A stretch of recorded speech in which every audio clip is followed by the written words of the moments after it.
आज कहानी एक प्लेन क्रैश की जिसे हवाई दुर्घटनाओं का टाइटैनिक कहा जाता है। एयरबस 330 मॉडल का एक प्लेन जिसमें उन्नत तकनीक वाला ऑटो पायलट सिस्टम मौजूद था, इस कदर उन्नत कि टेक ऑफ से लैंडिंग के बीच पायलट को सिर्फ 3 मिनट प्लेन हैंडल करने की जरूरत पड़ती थी।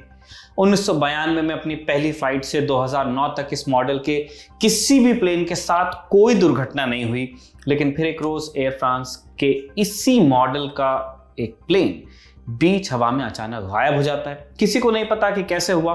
2 साल की खोज के बाद मिले ब्लैक बॉक्स से असलियत सामने आती है प्लेन के आखिरी 4 मिनटों की कहानी, जो जितनी हैरत अंगेज थी उतनी ही डरावनी भी थी। नमस्ते, मेरा नाम है निखिल और आप देख रहे हैं ऐतिहासिक किस्सों कहानियों से जुड़ा हमारा रोजाना का कार्यक्रम तारीख।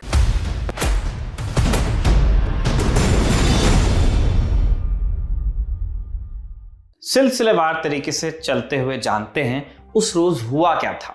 साल 2009, तारीख 31 मई, ब्राजील के रियो डी जेनेरो एयरपोर्ट से एयर फ्रांस का प्लेन टेक ऑफ करता है। प्लेन का मॉडल एयरबस 330-203, फ्लाइट संख्या 447। टेक ऑफ के वक्त घड़ी में समय हुआ था शाम के 7:30 बजे। करीब 10.5 घंटे की इस फ्लाइट का गंतव्य था पेरिस का de Gaulle airport. Air France का नियम था कि 10 घंटे से ज्यादा की किसी भी फ्लाइट में पायलट को बीच में ब्रेक लेना होगा। इस वास्ते उस दिन प्लेन में 3 पायलट्स थे, कैप्टन मार्क डुवा और 2 फर्स्ट ऑफिसर्स डेविड रॉबर्ट और पियरे बोनिन। डुवा इनमें सबसे अनुभवी थी, जबकि डेविड रॉबर्ट सबसे कम अनुभवी। क्रू को मिलाकर प्लेन में कुल 228 लोग सवार थे उस रोज। टेक ऑफ के वक्त प्लेन की कमान डुवा और बोनिन के हाथ में थी, जबकि डेविड रॉबर्ट कॉकपिट के पीछे बने एक छोटे से केबिन में नींद पूरी कर रहे थे।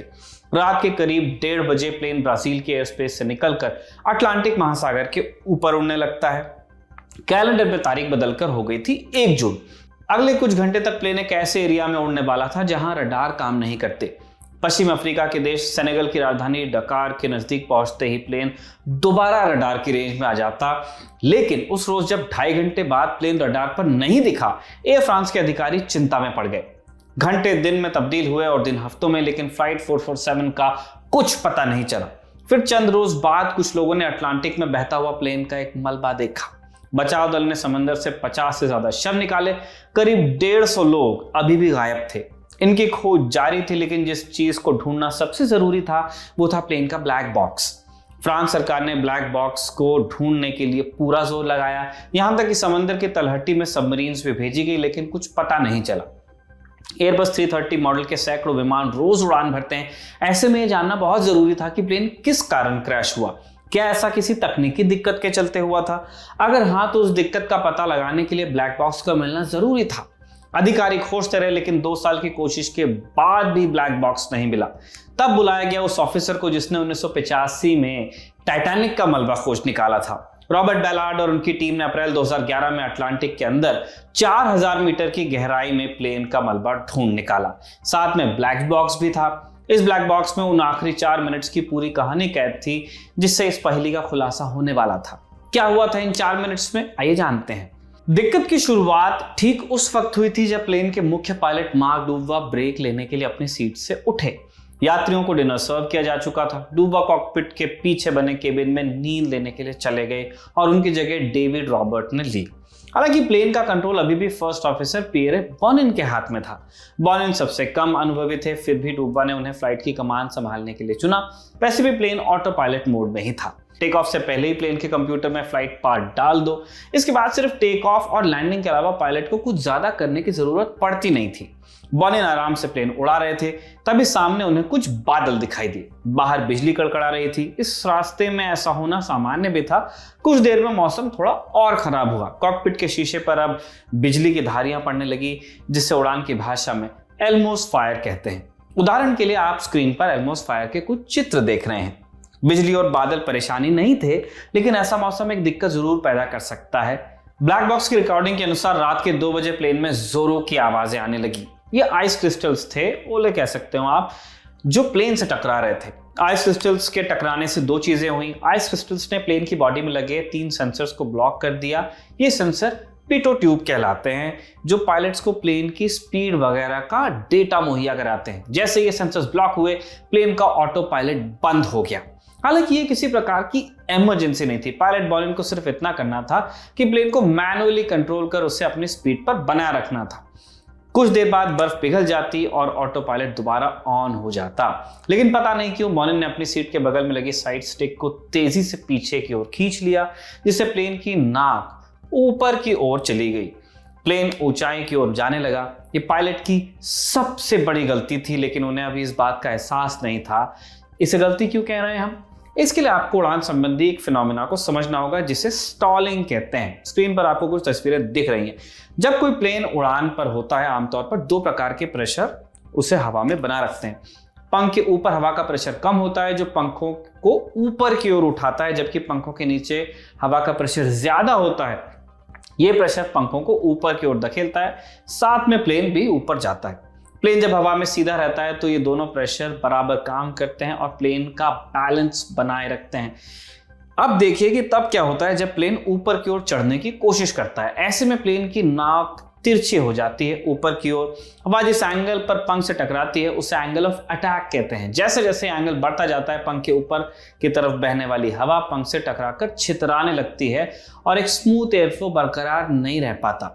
अगर एंगल ऑफ अटैक एक क्रिटिकल वैल्यू से एक लेवल से ऊपर चला जाएगा तो इससे प्लेन का स्टॉल होना कहते हैं, जब वो रफ्तार नहीं पकड़ पाता है।